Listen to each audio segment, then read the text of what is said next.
Magandang hapon na naman sa inyo mga suki naming tagapakinig. Narito na naman po ang inyong abang lingkod, Kuya Peles. At ako pong muli ay inyong makakasama sa loob ng kalahating oras. At syempre kasama pa rin natin mga kaibigan ng ating mga artista sa radyo na siyang nagbibigay buhay sa ating mga napipiling liham sa araw-araw. At ang liham nating napili mga kaibigan ay galing sa isa nating masugid na taga-subaybay.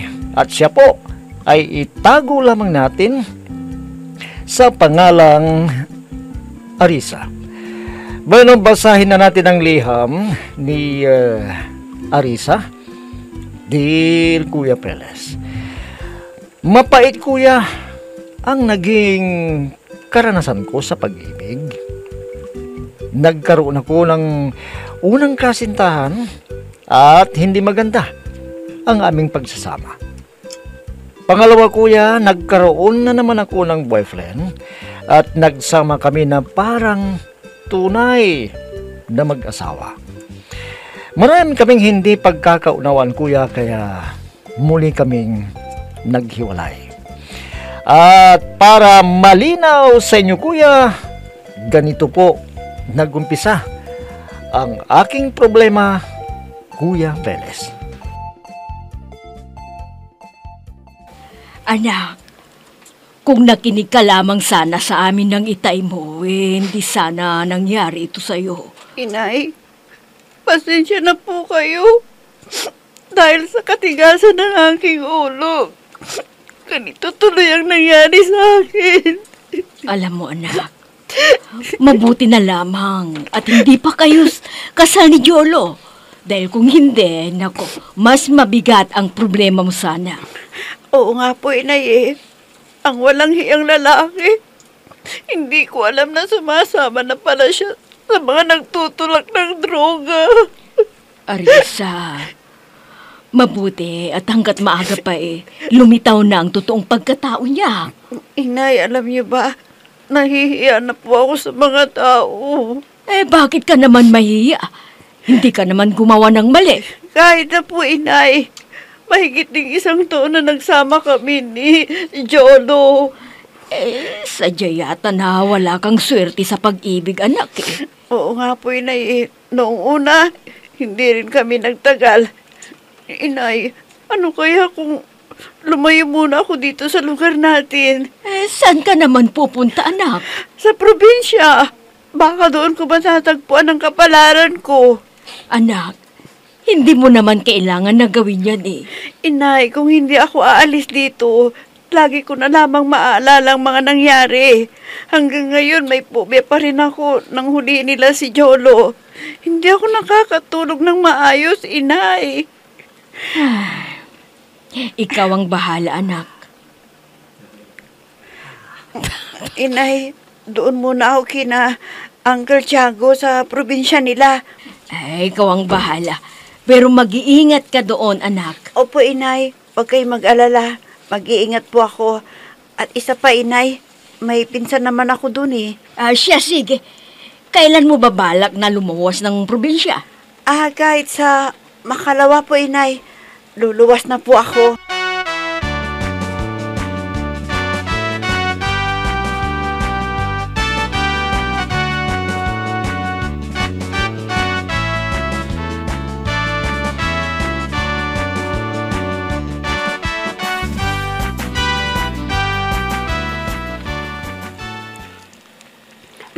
Ate, ang tagal mong hindi pumasyal dito sa amin, no? Oo nga Paano naman kasi ang layo-layo dito sa inyo?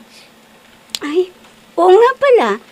Kumusta na sina Auntie Rosing at Uncle Fausto? Ayun, awa ng Diyos, mabuti rin. Hindi naman sila nagkakasakit. Ate, ang ganda-gandang po pa rin hanggang ngayon, ha? Walang kupas. Ikaw nga dyan Tumatanda na ako, ano ka ba? Ate, iba pa rin ang kutis Maynila, no? Mas maganda nga rito sa probinsya dahil tahimik, hindi tulad dun sa Maynila. Dito, awa ng Diyos, konti na ang nagkakasakit. Ate, Baka dito ka na makakahanap ng boyfriend mo. Ay, naku. Problema lang ang mga lalaking yan. Naku, hindi naman ate. Tingnan mo ko. Kahit bata pa ko, may boyfriend na ako. Uy. Mag-ingat ka sa mga lalaki, ha? Marami na ang mga loloko ngayon. Ay, nako, sila ang mag-ingat sa akin, ate. Baka sapakin ko pa sila. Ikaw talaga. Palabiro ka pa rin.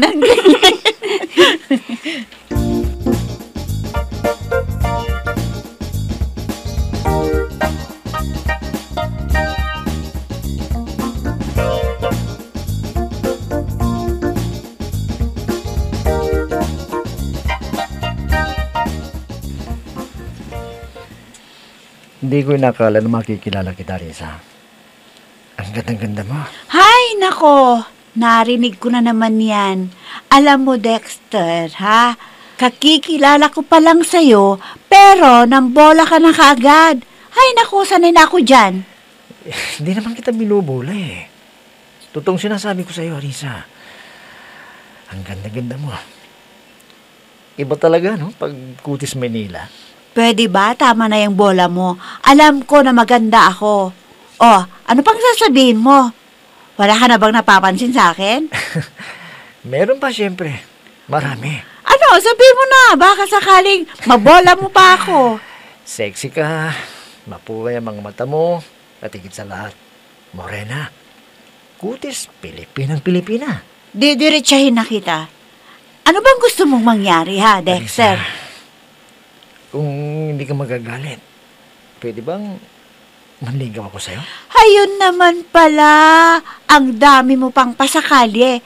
Bakit hindi mo na sinabi kagad? Nagpaligoy-ligoy ka pa. Nahiya ako eh. Pwede ba kitang ligawan? Dediretsahin na kita, Dexter. Wala pa sa isip ko ang magpaligaw.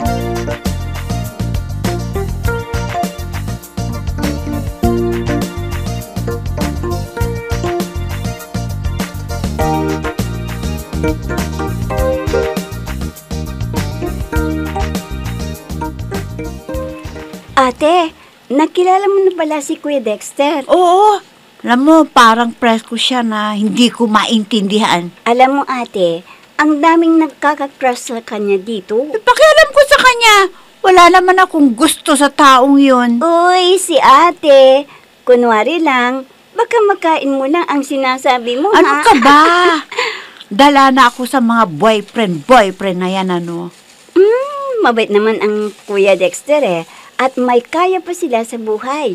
At higit sa lahat, gwapo pa siya, di ba? Alam mo, diyan na nga ako ilag sa mga gwapo na yan eh. Hindi sila mapagkakatiwalaan. Mga manloloko ang mga yan. Hindi naman lahat ng gwapo, ate. Manluloko. Hindi.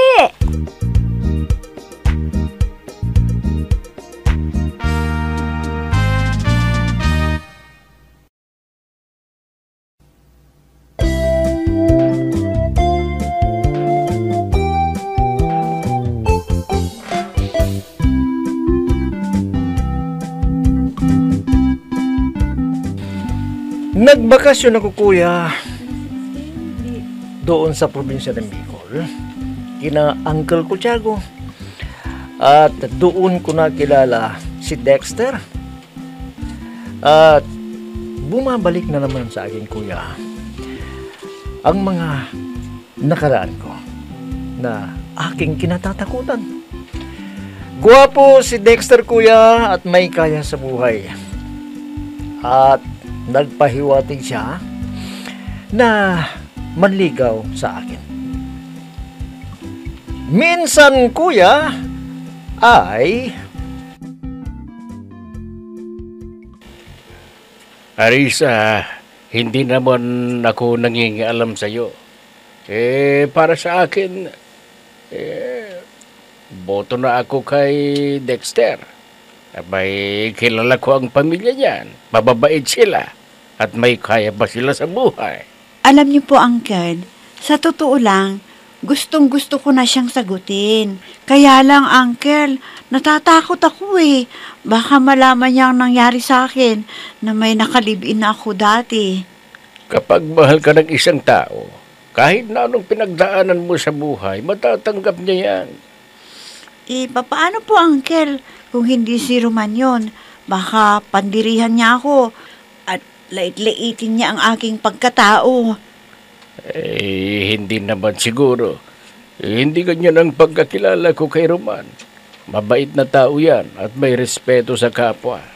Natatakot pa rin ako, Uncle. Natatakot ako.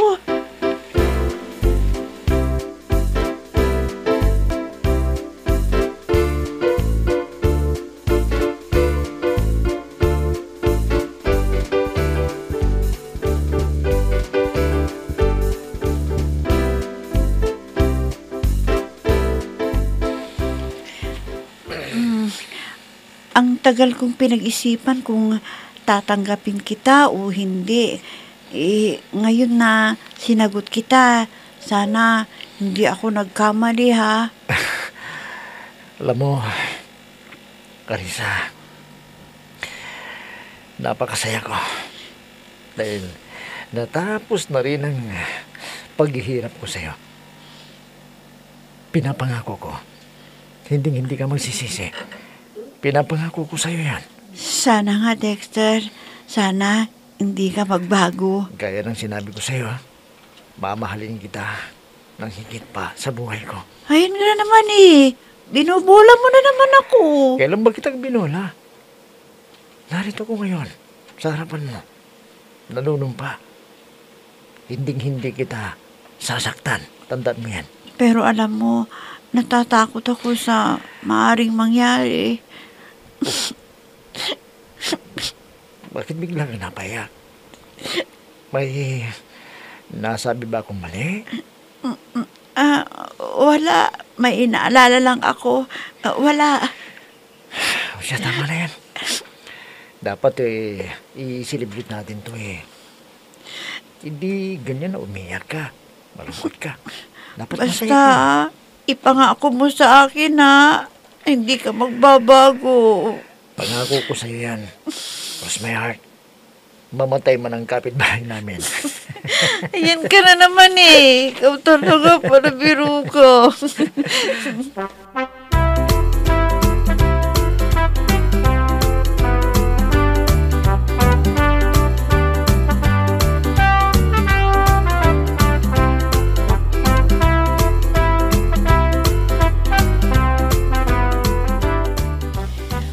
O, Inay! Kumusta na kayo dyan ni Itay? Ito anak, awa ng Diyos mabuti kami ng tatay mo. Kailan ka babalik dito sa atin sa Maynila, anak? Dito muna ako siguro, Inay. Basta, lagi kayong mag-ingat dyan ni Itay, ha? Ikaw din. Ingatan mo rin ang sarili mo dyan. Kumusta mo na lamang ako sa Uncle Tasyo mo? Hayaan nyo, Inay. Makakarating po ang sinabi ninyo. Siya nga pala, anak. Nagpunta rito ang ina ni Anjo. At kinukumusta ka? Ano? Inay, kapag bumalik pa sila dyan sa bahay, sabihin ninyo, nakalimutan na niya ako at kakalimutan ko na rin siya. Sige. At sasabihin ko yan kapag bumalik dito ang nanay ni Anjo. Sabihin nyo, wala na akong pakialam sa kanya at wag na siyang umasa na may babalikan pa siya.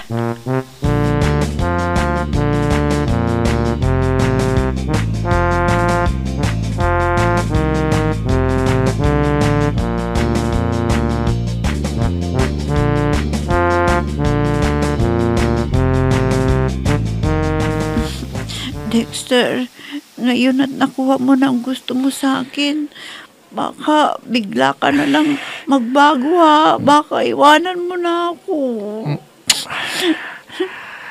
Ano ka ba naman, Alisa? Huwag ka nang mag-isip ng ganyan. Dahil hindi mangyayaring sinasabi mo. Dahil mahal na mahal kita. Ano na ngayon ang plano mo? Ang gusto ko, sa lalong madaling panahon magpakasal na tayong dalawa, Alisa. baka pwedeng wag muna. Masyadong maaga pa para pag-usapan natin ang kasal. Ano naman? Doon din ang tungo niyan eh. Bakit ba? May problema ka ba? Ha? Wala naman. Kaya lang, hindi ko pa nasabi sa mga magulang ko ito eh. Walang problema. E di, tawagan mo sila. At sasabihin natin na mamamanhikan na kami sa inyo. Dexter, bigyan mo pa ako ng konting panahon kasi nabigla ako sa sinabi mong kasal eh. Arisa, mahal mo ba ako talaga o hindi? Oo, mahal na mahal kita, Dexter. Mahal na mahal. Yun naman pala eh. Kaya wala nang dahilan para hindi pa tayo magpakasal.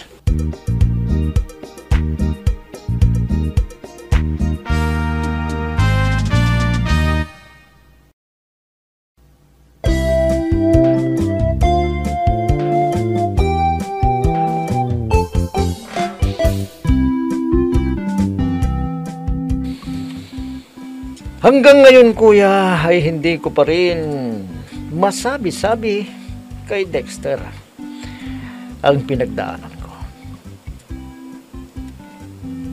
Oo, kuya, sinagot ko na siya at may nangyari na rin sa amin dalawa. Pero nakokonsensya ko, kuya. Dahil desidido na siya na pakasalan ako. Kuya, nababahala ako na baka malaman niya ang tunay kong nakaraan at bigla siyang magbago. Mabigat, kuya, ang problema ko at hindi ko alam kung anong gagawin ko. Gulong-gulo ngayon ang isip ko, kuya. Tatanggapin ko ba, kuya, ang alok na kasal ni Dexter? Sana po, kuya, ay matulungan niyo ako sa aking inilapit na problema. Lubos na gumagalang, Arisa. Alam mo, Arisa, bakit naman kasi mula nang magkakilala kayo ni Dexter, ay hindi mo na pinauna sa kanya o pinagtapat ang tunay mong nakaraan? Ngayon, namumroblema ka. Dahil may nangyari sa inyo. At talaga namang seryoso yung tao sa'yo. Hindi kanya aalukin ng kasal kung hindi siya seryoso o totoong nagmamahal sa'yo. Alam mo, Risa, kapag ang isang tao ay talagang tunay yung pagmamahal niya sa'yo, siguro naman hindi yan magbabago. Oo na, talagang mabibigla dahil sa nakaraan mo. Ang importante, Arisa, wala ka pang anak.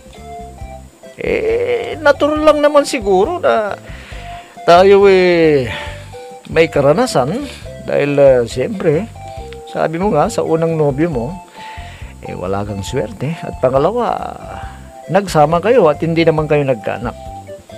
Ano bang problema nung una? Bakit kayo naghiwalay? Ngayon, yan yung sabihin mo kay Dexter ngayon. Habang hindi mo pa sinasagot yung gusto niya na pakasalan ka, aba, ipagtapat mo na. Wala namang problema dyan. Oo, may nangyari na, pero ang importante, Risa, sabihin mo yung nakaraan mo. At diyan mo talaga mapapatunayan, Arisa, kung talagang totoo ang pagmamahal niya sa'yo. At hindi siya magbabago. Naiintindihan mo ba ako, Arisa? Habang maaga pa, ay ipagtapat mo na sa kanya ang nakaraan mo. Nang sa ganun, ay wala kang pagsisihan kung sakali na kayo ay nagsasama na at nagpakasal na kayo dalawa. Yun lamang yun. Ha? Huwag mo nang guluhin yung isip mo. Yun lang naman ang gawin mo eh. Ipagtapat mo yung tunay na nangyari sa nakaraan mo at dyan mo makikita kung talagang totoo yung pagmamahal niya sa'yo.